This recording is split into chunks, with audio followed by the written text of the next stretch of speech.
Boa noite a todos. Agora os encarnados. Boa noite a todos.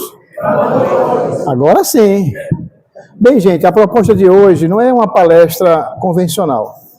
Quem abrir o Instagram, que Beto posta as coisas, vai encontrar lá uma palestra com o nome Responsabilidade, né? E Destino. E eu pedi a Beto, antes de sair de casa, que se eu pudesse trocar a palestra. Vou explicar por quê. Um certo amigo meu, meu melhor amigo, né, Gervásio Galo, me convidou para uma palestra em Frei Paulo. E eu montei essa palestra para Frei Paulo. E criei um padrão de usar essa palestra em todo lugar que eu ia pela primeira vez. Por coincidência, eu falei lá, aí falei no Prozebem, ele estava lá, falei em outra casa, ele estava lá. Então, quando eu fui falando a primeira vez, ele estava lá em algumas casas. Aí, rapaz, só tem essa palestra. Você não tem outra, não. Aí eu fui para Portugal, fui dar palestra, e botei um cartaz de novo, rapaz. Aí ele foi pesquisar meu nome na internet, estava lá, arrancando máscaras. Aí eu troquei o nome, porque somos tão diferentes. Só mudou o nome, o tema é o mesmo. Na última, fui visitá-lo, antes do desencarne dele, e eu disse, olha, cara, não vou demorar muito aqui, porque eu vou dar uma palestra. Tá, é a mesma, não precisa nem estudar. E minha mulher estava perto, minha esposa, né? Aí eu fui para a praia com ela, eu digo, minha filha, eu vou demorar pouco na praia, porque eu vou dar uma palestra. Tá, ela disse que é a mesma, então não precisa nem estudar. E ficou um padrão. Eu comecei com ele e disse, olha, Beto, eu vou fazer essa palestra hoje, e vai ser a última vez que eu faço essa palestra. Porque eu tenho 3 amigos, assim, muito importantes na minha vida. Carlos Alberto de Santiago, que eu falo com ele 2, 3 vezes ao dia. Galo, que eu falava com ele todos os dias, eu falava com ele. E Luiz Antônio de Campo do Brito. E eu perdi meu amigo uma semana antes de desencarnar meu cunhado, entendeu? E para mim, até hoje, é muito dolorido, embora a gente saiba como funciona. Então, vamos lá, vamos começar, né? Então, essa palestra começa com uma pergunta. E vocês vão responder levantando o braço. Quem aqui acredita em Deus? Quem aqui acha que Deus é justo? Quem aqui é espírita? Tá vendo? Quem aqui, sendo espírita, acredita que, de acordo com a nossa evolução, nós participamos das provas, das escolhas? Aí vem a pergunta final. Vocês acreditam em Deus? Acham que Deus é justo? Escolhem as provas? E por que reclamam tanto?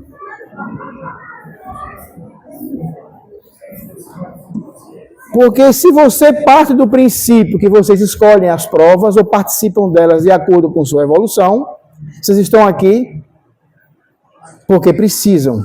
Porque entenderam no mundo espiritual que tem que voltar, tem que corrigir falhas, e o pior, que a gente vai sempre recorrer no capítulo 5º. A gente vem para corrigir velhas falhas e comete outras que são as causas anteriores e as causas atuais, não é verdade? Então, com isso, a gente define uma coisa, nós somos arquitetos, porque nós estamos aqui definindo a próxima reencarnação. Se você volta nessa para corrigir a anterior, você vai precisar voltar para corrigir a atual. E nós somos espíritas e sabemos como funciona o mecanismo. E continuamos em falhas e continuamos cometendo os velhos erros e velhos vícios. E o pior, a mocinha que fez a prece acabou de rezar o Pai Nosso, lembra? Vocês reclamam, não reclamam? Vamos lá, vamos rezar o Pai Nosso. Vamos lá, todo mundo junto. Pai Nosso, santificado seja o vosso nome, venha a nós o vosso reino, seja feita a vossa vontade. Parou? Além de acreditar que Deus é justo, de escolher as provas, reclamar, ainda pede. Repare só. Seja feita a vossa vontade. Ele faz, vocês reclamam. Perceberam como funciona? Aí vem a pergunta. Quem aqui é capaz de perdoar o inimigo? Perdoar. Não é mais ou menos, não. Perdoar mesmo de uma agressão com o filho, entendeu? Aquele perdão bem pleno. A maioria não respondeu. É verdade? Porque vocês, na verdade, se conhecem. E porque rezam o Pai Nosso. Vamos lá para o final dele, o finalzinho. Perdoai. Vamos? Vocês perdoam? Não. O que é que vocês fazem? No começo do Pai Nosso, pede para que Deus faça a vontade, ele faz. E no final, você pede para que ele não lhe perdoe. Porque a palavra-chave é assim como. Então, Deus não me perdoe porque eu não perdoo. Viu que a coisa é mecânica? Mas o Criador sabe que você precisa sair do ser primitivo para se transformar num ser angelical. E ele sabe que é complicado esse caminho. Ele sabe que você precisa de uma coisa muito importante, chamada de oportunidade. Então o Criador nos dá, na sua bondade, 5 presentes importantes. Repare só. Já refletiram que o Criador, quando vocês estão no plano espiritual, que vocês desencarnam, fazem o espelhamento e lá percebem as suas falhas, aonde vocês erraram, entendeu? Depois vocês reconhecem os erros de vocês e vocês perdoam e resolvem voltar juntos, cada um com suas dificuldades, mas com aquela necessidade de progredir. Vocês vêm para a Terra e muitas vezes você pede mais do que é capaz de suportar e ele diz, não, o caminho não é esse. Eu vou dar o peso que vocês são capazes de suportar. Então, todas as suas experiências, suas vivências, são resultado de quê? De anos e anos de reencarnações sucessivas. O nome disso, do primeiro presente, chama-se oportunidade. O primeiro presente que o Criador, na sua bondade, nos dá é o presente da oportunidade. E onde está essa oportunidade? Na reencarnação. Filho, eu sei que você não é capaz de uma única lição aprender. Então eu vou lhe dar sucessivas reencarnações para que o homem que eu criei primitivo possa um dia se tornar um ser angelical. E o caminho é longo, é feito de escolhas. Mas você precisa de quê? De oportunidade. Porque a oportunidade é a reencarnação. E vocês já vivenciaram diversas vidas. Aí eu pergunto a vocês, além de mim, aqui, quem é um ser evoluído? Ninguém respondeu. Estou triste agora. Vamos lá, uma outra pergunta. Vocês acreditam que foram criados simples, ignorantes? Sim ou não? Sim. Eu faço a pergunta seguinte. Vocês hoje são simples e ignorantes? Então são seres evoluídos. Se vocês foram criados simples e ignorantes e hoje estão aqui e não são mais simples e ignorantes, eu acredito que no futuro serão angelicais. Pelo mesmo processo. Então, o primeiro presente do Criador é o presente da oportunidade, a reencarnação.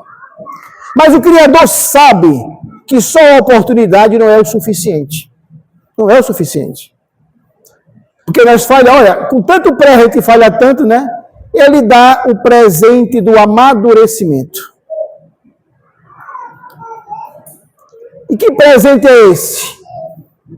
O direito de fazer escolhas. O direito de escolher caminhos.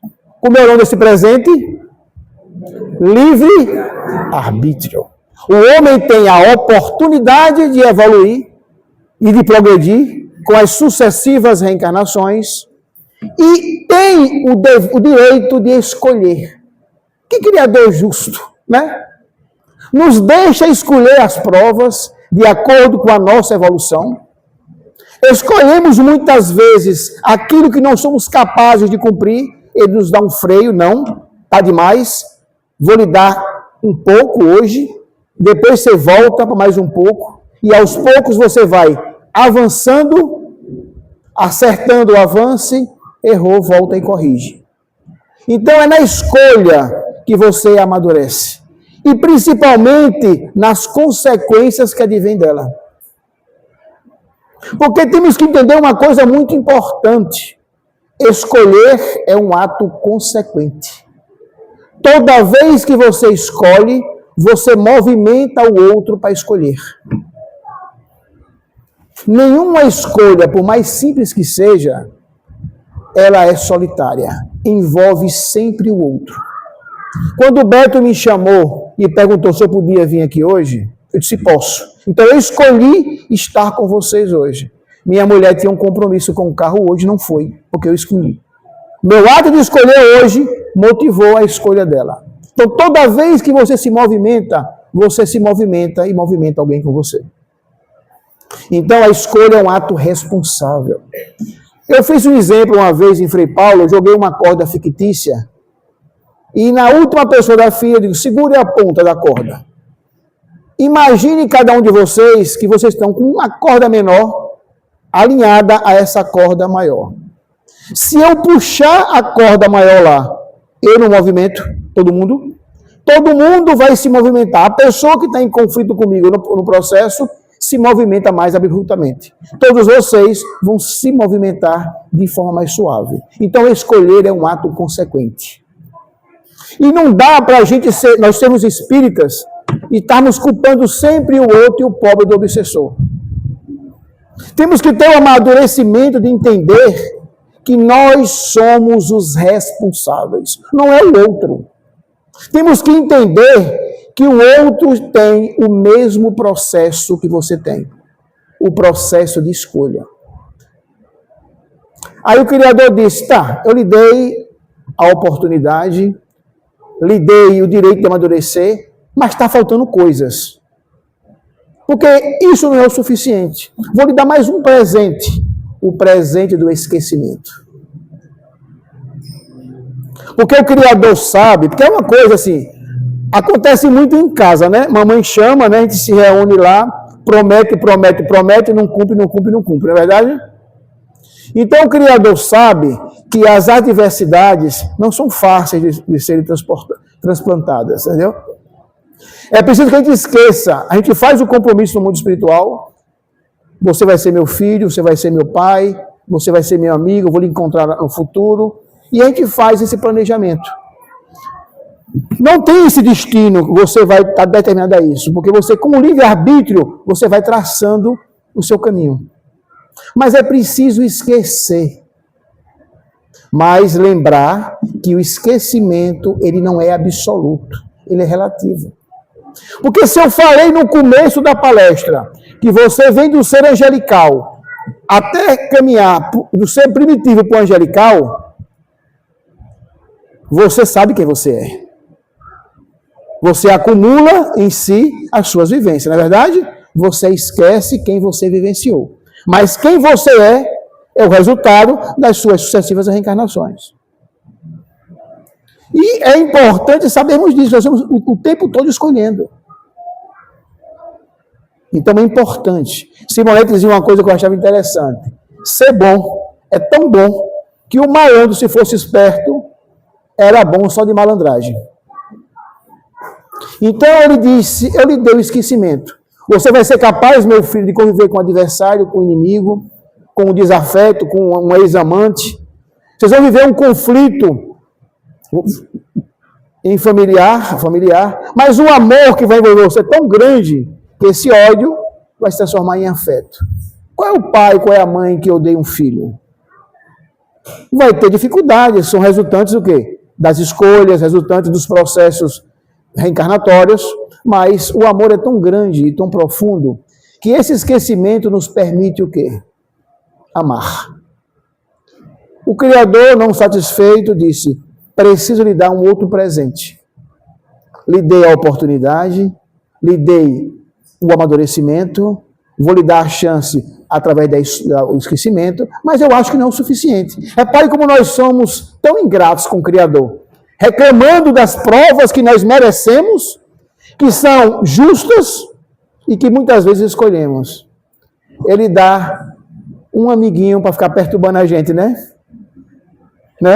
Aí ele diz, é alguém numa escala maior que a sua, para lhe orientar. É igual a faculdade, né?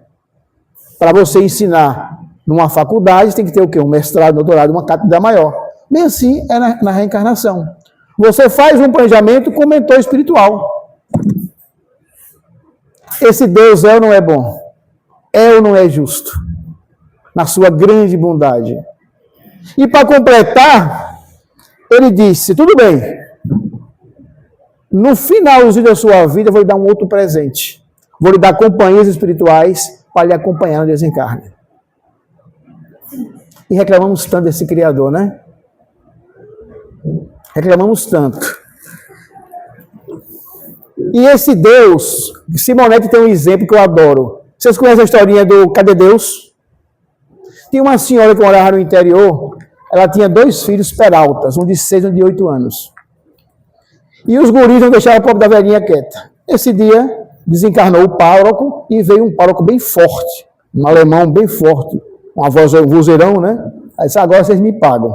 Foi falar com o padre e disse, meu bom padre, me ajude. Eu, traga aqui os meninos. O padre recebeu os guris, deixou na sacristia e chamou um por um. Vem aqui o mais velho.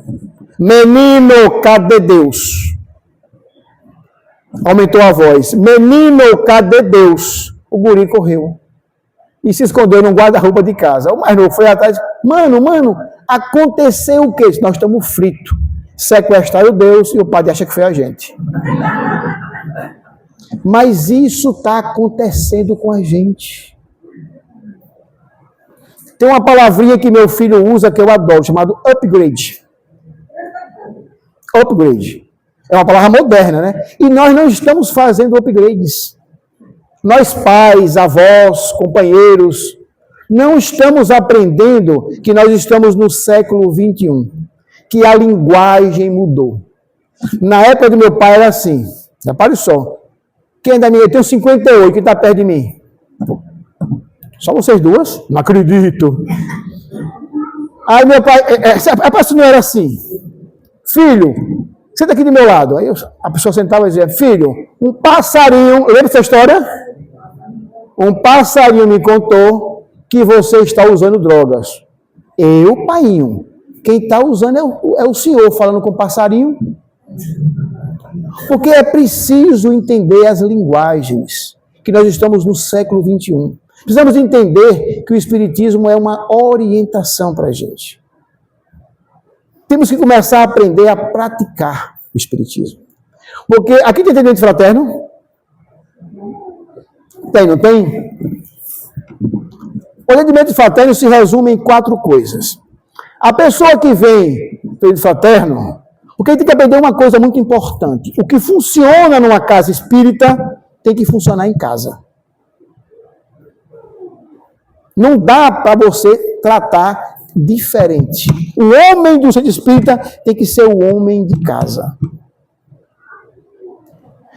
Quando você adentra para o fraterno, o que é que você quer fazer? Você quer falar. Quem está com dor e no sofrimento quer falar, quer desembuchar, quer falar, quer gritar, quer explodir. Quem está ouvindo só vai conseguir chegar ao coração dele e deixar ele extravasar tudo. Vocês fazem isso em casa com seus filhos? Fazem.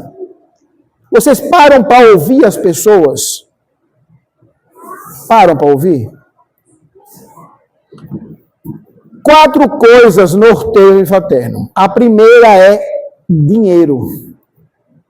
A situação financeira desequilibra a pessoa e ela começa a ter problemas e vem para a casa espírita. Não é verdade?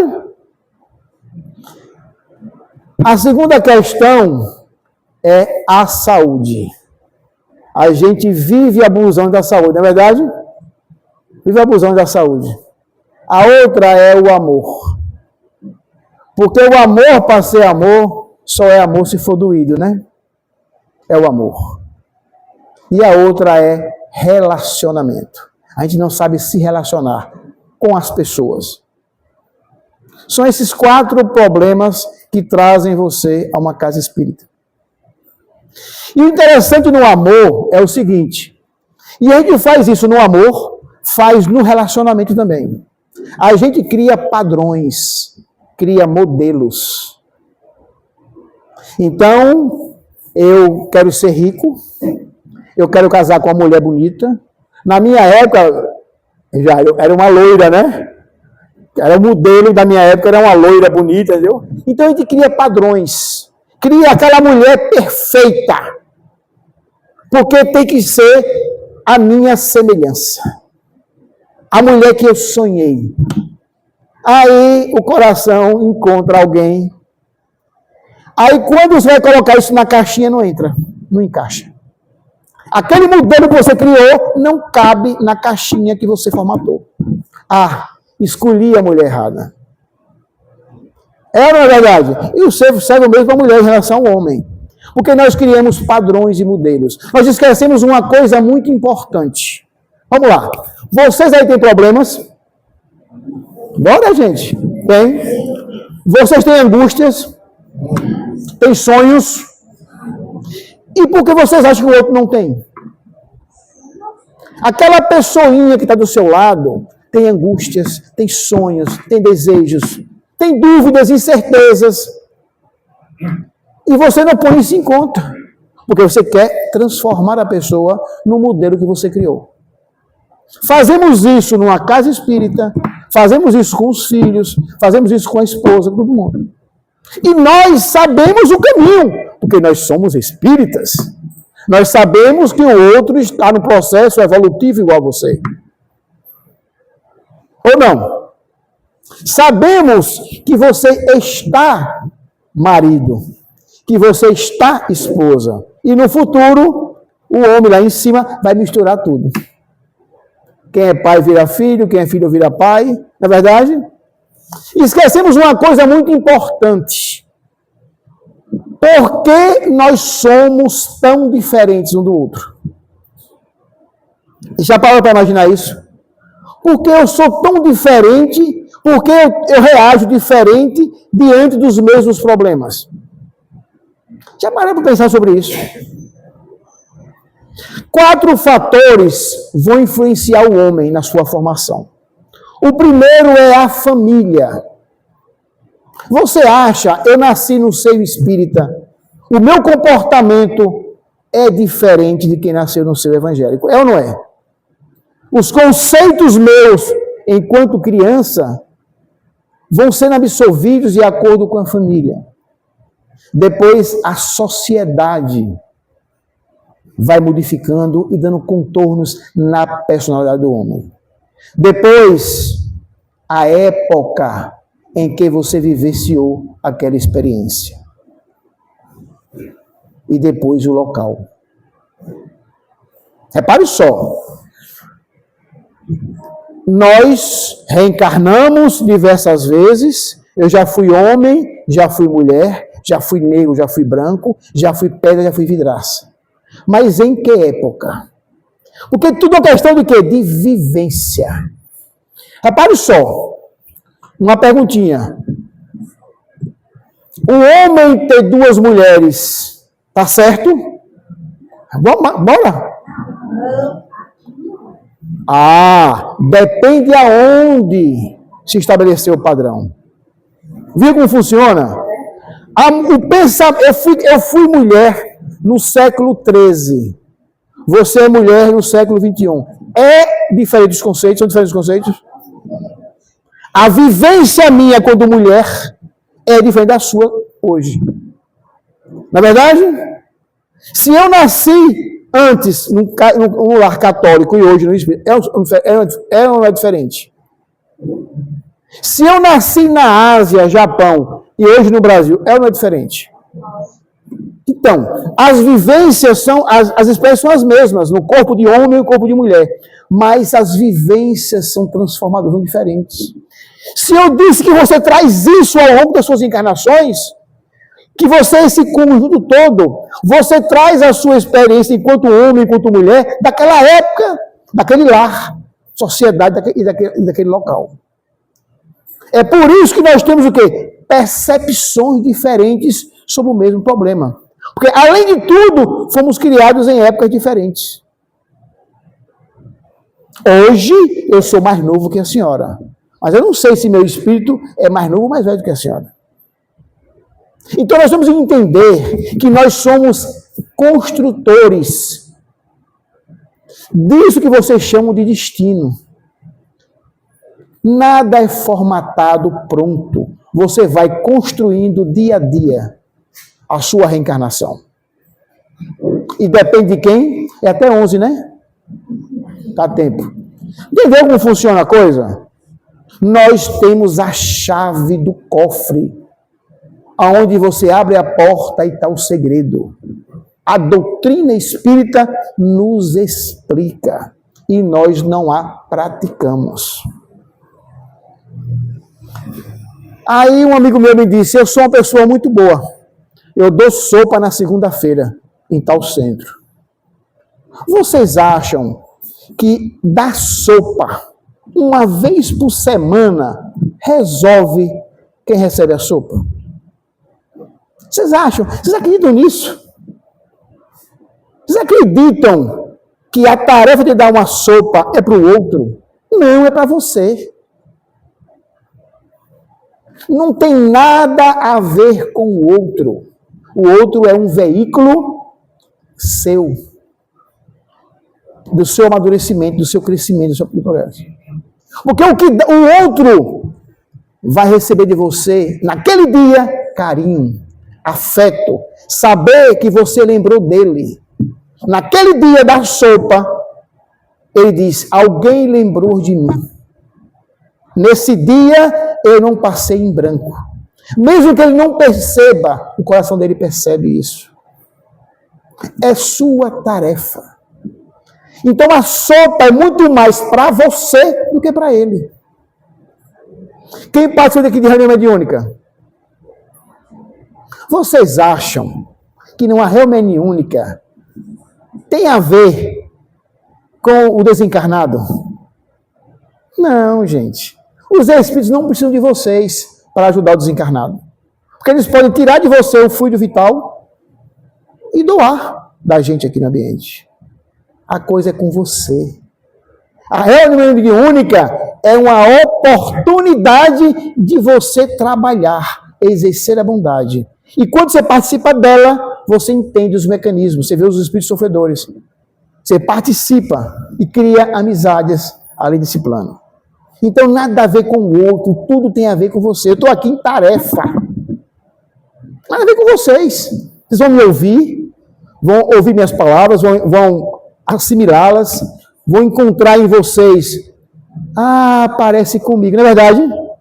Tudo que eu falo, alguém aqui vai dizer, ah, eu vivencio isso. Porque é assim que funciona. Mas é minha tarefa. Nada a ver com o outro. Ah, eu vou aplicar o passo, vou ficar bom. Não tem nada disso. Você vai ficar bom se você quiser melhorar. Porque repare só, você aprende numa casa espírita que quando eu desencarno e eu vou para o mundo espiritual, eu sou a mesma pessoa. Não é verdade? Então, quando eu fechar esses olhos e for para o plano espiritual, eu sou o mesmo Chico Leite. Eu levo comigo meus defeitos, meus anseios, minhas dúvidas, meus questionamentos. Só não levo o corpo físico, mas levo uma coisa muito importante. Eu levo comigo a questão 621, que é a consciência. Aí é que é o X da questão. Aquilo que eu fiz da minha reencarnação. Pensaram sobre isso? Pensaram que para morrer, para desencarnar, depende de vocês, como vocês vão fazer? Então é preciso que a gente entenda que não tem nada a ver com o outro, tem a ver com você. Só você. Ah, Chico Leite, quando eu participava da mediúnica no Amor e Caridade, tinha uma amiga minha que só recebia estudo de luz. E eu só os coitadinhos. Eu digo que tem uma coisa errada. Que eu só recebo as pancadas, eu só recebo estudo de luz, tem uma coisa errada. Na verdade, eu me questionava, por que comigo isso? Cada um aquilo que precisa, que merece, que está na... A minha energia era o suficiente, era o que permitia isso. Você tem que entender que o progresso ele vem lentamente. E, como diz Algo Mandino, é preciso afogar os velhos hábitos em bons hábitos. Isso é muito importante. Aí Deus, eu disse que Deus é justo, mas Ele me dá um homem mau para conviver comigo, que eu sou um homem tão bom. Foi da leitura aqui. Por que um homem mau tem que conviver comigo, que eu sou um homem tão bom? Já se perguntaram sobre isso? Já se perguntaram por que um homem mau convive comigo, que eu sou um homem tão bom?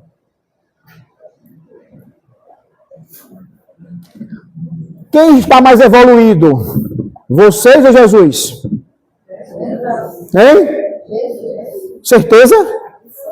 Pronto. Então, já combinamos e acertamos. Isso é ponto pacífico. O que Jesus é para você? Hein? Modelo. É? Modelo. Eu sou o que para um homem mau? Modelo. É através de pessoas melhores que os bons, que os ruins vão ficando melhor, né? Então, eu sou o modelo. Através da minha atitude, do meu comportamento, eu ajudo a transformar o outro. Que para mim é um homem mau, ou seja, aquele homem que ainda não conhece plenamente as leis divinas. E o que ele é para mim? A prova. Viu como funciona a coisa? Por que vocês saíram do homem primitivo a que vocês são hoje? Porque vocês foram, ao longo das suas reencarnações, seguindo modelos. Pessoas melhores do que a gente foi nos dando exemplo e nos transformando. Aquele homem mau que eu era, o que sou ainda, vai aos poucos seguindo modelos e exemplos e se transformando. E se eu sou bom, ele é para mim a oportunidade do exercício da prova. Então, temos que entender isso. Temos que entender que a casa espírita ela é muito mais do que um ambiente legal, onde a gente vem bater papo, conversar e socializar. A casa espírita é, antes de tudo, uma oportunidade. Alguém chegou aqui antes de você, limpou tudo. Está tudo bonitinho? Alguém está na livraria recebendo as contribuições para poder pagar as contas. Cada membro de uma casa espírita é de uma suma importância. Eu uma vez fui para o Rio, com Luiz Antônio e Merlânio Maia. A gente foi com o Anete Guimarães assistir Divaldo Franco, ele fazia um evento anual lá. E eu tinha uma dúvida terrível quanto à minha mediunidade. Aí Ana Guimarães disse, Chico, fica aqui do meu lado, que eu vou perguntar a Divaldo. Aí, quando ele apareceu, eu me tremi todinho. Jesus. Porque ele tinha dado uma palestra, dando um exemplo de uma senhora, que foi desabafar com ele. Divaldo, meu irmão, meu marido fugiu de casa, e eu acho que ele não volta mais, Divaldo. Minha senhora, vamos rezar, vamos orar. Que ele possa voltar. Não, tem 15 anos já, Divaldo, mas que ele não volta mais, não. E Divaldo tinha falado que o mentor tinha falado com ele, rapaz, eu não posso nem mentir, porque ele sabe das coisas, né? Aí, Divaldo, o que é que eu faço para exercitar? Não esqueço nunca, era um domingo de tarde. O que é que eu faço para exercitar minha mediunidade? Vá varrer a casa do centro espírita.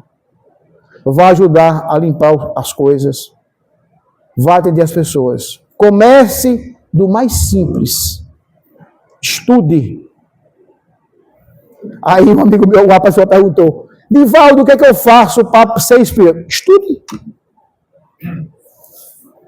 E uma coisa muito importante numa casa é estudar. Eu considero, existem 3 classes de pessoas que eu não gosto desse mundo. Sabe por que eu digo as questões? A primeira, aquele que não sabe e não quer aprender. É, na verdade? Aquele que não ensina o que sabe. E o pior de todos, aquele que ensina o que não sabe. Então, a doutrina espírita nos chama a reflexão, a mudança de comportamento, e nos convida para o estudo, para o esclarecimento. Para que eu possa falar aqui hoje e vocês entendam o que eu estou dizendo e comecem a refletir e a criticar. É preciso entender que o que eu falo aqui não é uma verdade suprema, é a minha opinião. É aquilo que eu sei de acordo com o que eu estudei. A gente se prepara antes. A gente estuda, né? Faz o dever de casa. A gente vem aqui dar uma opinião a vocês. Doutrinar alguém é dar uma opinião para que o outro reflita sobre o que você está falando. Não é ensinar ninguém. Mas é preciso que vocês estudem, que vocês entendam o processo. Para que vocês saibam se o que eu estou falando é correto ou não. Porque muito dos nossos comportamentos é que a gente faz a coisa copiando. Muitas vezes a gente copia o errado porque todo mundo faz o errado. Eu fazia reunião mediúnica no Prozebem e a mocinha que fazia, a senhora que fazia a dirigente, ela tirava o sapato. Eu posso entender ele está dizendo isso, né? Aí todo mundo começou a ir de xandar e tirar o sapato. Aí tem aquelas reuniões gerais, ela disse, gente, eu tiro o sapato porque eu vim do trabalho e meus pés ficam inchados. Mas é verdade. A gente copia padrões. Se você estuda, sabe a verdade, sabe como funciona, nenhum grupo é capaz de demover você com a inverdade. Porque eu estou preparado. Eu sei como funciona. São questões de escolha. Fiz uma colinha aqui, tá vendo? Entendeu como funciona? Essa é a última vez que eu estou falando essa palestra. Porque eu fiz ela para o meu amigo Gervásio Galo. Fiz a primeira com ele e vou fazer a última em homenagem a ele. E ele é um exemplo para mim de um comportamento. Vou trazer isso. Isso não está na palestra, viu? Vou trazer agora. Quando o Galo soube que estava doente, ele me ligou no mesmo dia. Chico Leite, eu estou com câncer. Eu ligo para Galo todos os dias. E muitas vezes, 2 vezes. Eu ia no hospital dia sim, dia não, às vezes 2 vezes no dia. Aí teve, olha, quando eu cheguei assim, que está perto de acabar. Aí quando teve um dia que fui dar uma página no Prozebem, lá na federação, aí me deu saudade. Cheguei lá às 9h30 da noite. Ele disse, Chico Leite, ensaio de visitar a gente. Pega o beco e vá-se embora. Porque eu tinha com o Galo tanta intimidade que ele dizia, Galo, eu fiz uma poesia. O que é que você achou isso? Muito ruim. Continuo fazendo cartaz. Tudo que eu fazia, eu mandava para ele. Ele corrigia. Ele participou de todos os meus eventos. Por que você chama Galo para os seus eventos? Porque ele é a única pessoa que me diz a verdade. Do jeitão dele, né? É uma merda. É ruim. É uma droga. Você faz melhor. Aí quando vinha ele para eu dizer, você não sabe português mais não, meu filho? Esqueceu o português? Então eu tinha um relacionamento de intimidade com ele. E eu vivenciei esse momento com ele, do primeiro dia que ele descobriu, até o último dia que ele desencarnou. Nunca reclamou. Nunca se queixou de Deus. Nunca fez uma queixa sequer. Galinho, eu chamava de Galetinho, como é que você está? Lindo e maravilhoso como sempre. Por quê? Porque ele absorveu aquilo que estava falando. Ele entendeu que chegou o momento de voltar. E que voltar era importante. Porque ele entendeu que era a hora de encerrar um ciclo.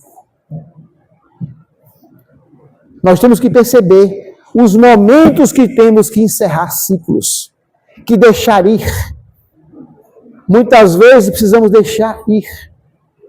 Para que novas coisas voltem. Quando vocês fazem mudança em casa, o que é que você faz? Vamos mudar de casa, não vamos?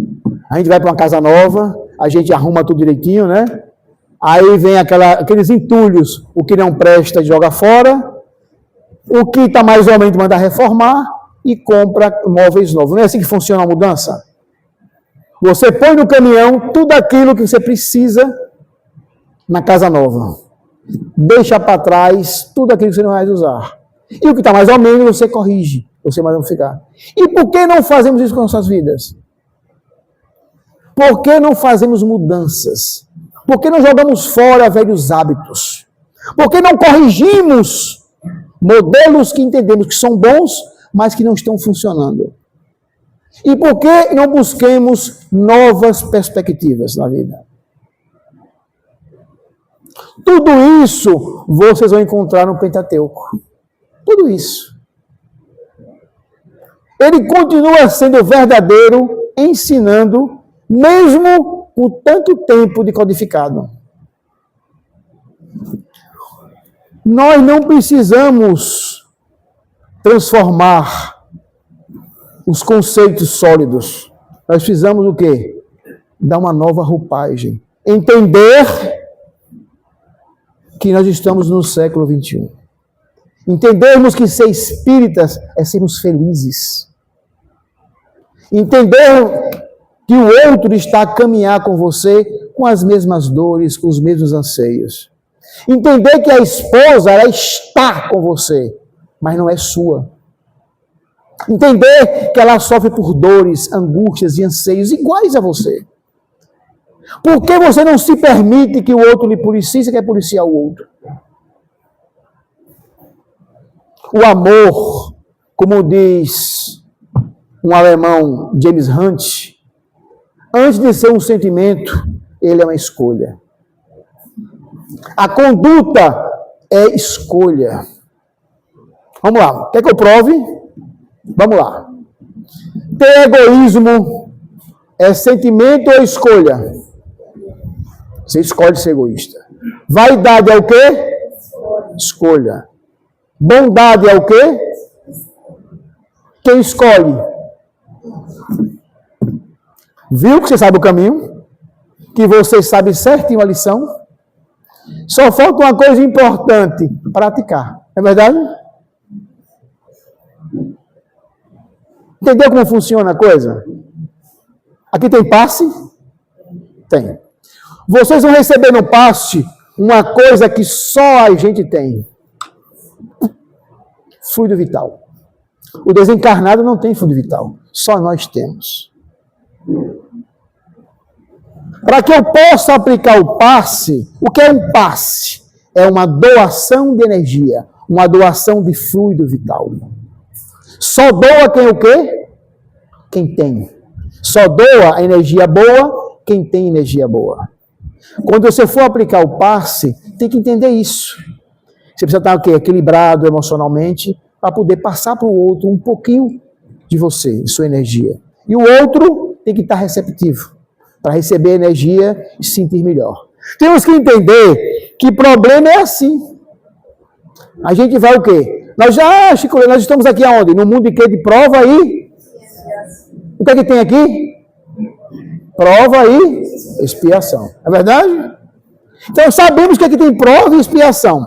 Sabemos que estamos aqui no educandário de lições. Precisamos aprender o tempo todo. Você passa por um problema, vai sentir, vai melhorar. O que é que vem por Eita, Gago. O que é que vem depois? Um outro problema. Porque à medida que você evolui, novos desafios vão surgir para você desafiar. Na verdade, nós estamos, às vezes, vamos para a casa espírita e nós somos médicos. Nós mesmos nos damos alta. Temos que entender que os problemas estão aí porque são determinantes de suas escolhas. Ah, Chico Leite, eu sou tão boa. E já foi boa no passado. Você não está corrigindo aqui? Muitos dos seus dramas pessoais hoje, você não pediu, você não escolheu. Por que reclamar tanto? Repare o tamanho da minha conta. Sabe quantos filhos eu tenho? Eu estou casado há 34 anos. Eu tenho 6 filhos. Para uma pessoa no plano espiritual aceitar 6 filhos, que a conta é grande, não? É porque o ajuste é grande. Minha mulher engravidou de gêmeos 2 meses antes da minha cirurgia de vasectomia. Corre que o homem vai ligar. Mande logo 2. Olha o tamanho do meu desafio. Criar 6 pessoas. E temos que entender que o mundo mudou. Eu tenho orgulho do que minha família se transformou. E os pais têm que entender isso. Meu filho mais velho é casado com uma surda. Surda. O meu segundo filho pensa que é solteiro, mas é casado, porque anda mais com ela do que sem ela. A noiva dele é de pai homoafetivo. A minha filha gêmea mais velha, ela namora com um negro. Eu tenho uma filha homoafetiva e tenho muito orgulho dela. Ela uma vez disse para mim: Painho, eu terminei o namoro mesmo gostando, porque eu não quero do meu lado nada que me faça mal. Meu filho mais velho tem TDAH e eu tenho uma filha autista. Minha mãe é católica, minha esposa é católica, ou minha mãe é evangélica, minha esposa é católica, apostólica, enjoada e romana. Eu sei o que é multiplicidade. É preciso entender que a sociedade de hoje está com novos conceitos. O Espiritismo nos pede para que nós nos atualizemos, que nós entendamos o outro. É preciso entender o outro. É preciso ter orgulho de quem vocês são, dos seus filhos, dos seus pais. Porque não é fácil estar num planeta de prova e expiação com um tal de esquecimento, né? É complicado. É complicado prometer tanto e cumprir pouco, né? É complicado desencarnar, fazer o espelhamento e dizer: eita, era para ser diferente. E para concluir, vocês fazem, certo? Para concluir, eu volto. Mas para concluir é o seguinte: escolha. Eu vou dar aqui um exemplo a vocês para derrubar um pouco o conceito de determinismo. Isso é verdade, viu? Eu vinha numa rua trafegando e, por coincidência, um amigo meu vinha na perpendicular. Ele acertou a coluna do meu carro. Ele desceu desesperado. Chico Leite, meu irmão, é você? Eu digo: claro que sou eu, não mudei. Meu irmão, se eu viesse correndo, eu tinha lhe matado, me perdoe. Verdade ou mentira? Hein? Se ele viesse correndo, ele tinha me matado? Por quê? Por quê? Hein? Porque se ele viesse correndo, ele passava antes de mim. Se ele viesse devagar, eu passava antes dele. Eu sou fluminense, viu, gente? O juiz não deu o pênalti, meu Fluminense perdeu o jogo. Mas era mentira. Mentira. Porque aquele resultado do jogo aconteceu porque ele não deu o pênalti. Porque se ele desse o pênalti, podia o goleiro pegar. Escanteio, um rebote. E cada movimento que eu fazia daria um resultado diferente. Então, aquela decisão que você tomou resultou aquele problema. Não quer dizer que se você pensasse diferente, daria outro resultado. Viu como funciona a coisa? Se eu tomar... Aquela decisão resultou naquele problema, porque diversos fatores iriam originar. Porque quando eu disse, se você escolhe, você obriga o outro a escolher, sua escolha também ia transformar a escolha do outro. Então temos que entender, acabar com esse negócio de fatalismo. Aquele resultado só aconteceu por causa daquela escolha que você fez. Meu filho morreu de acidente e vinha correndo. Estava na hora. Não estava na hora. Porque se tivesse na hora, não existiria o suicídio inconsciente. A escolha que ele fez de correr além, antecipou e abreviou a vida. Repare só como escolher é tão importante. Quando estou no plano espiritual, que eu escolhi esse corpo maravilhoso meu, Aí eu escolhi, planejei, tal. O Criador seria muito injusto se lhe desse uma prova e não desse um veículo que acompanhasse a prova. Então, o meu corpo tem o tamanho da minha prova, entendeu? E à medida que eu vou fazendo escolhas, se você bebe, se você fuma, se você usa drogas, se você tem atitudes inconsequentes, você abrevia o tempo do corpo físico. Resultado, você tem a prova, mas não tem um corpo para concluir. O nome disso é suicídio inconsciente.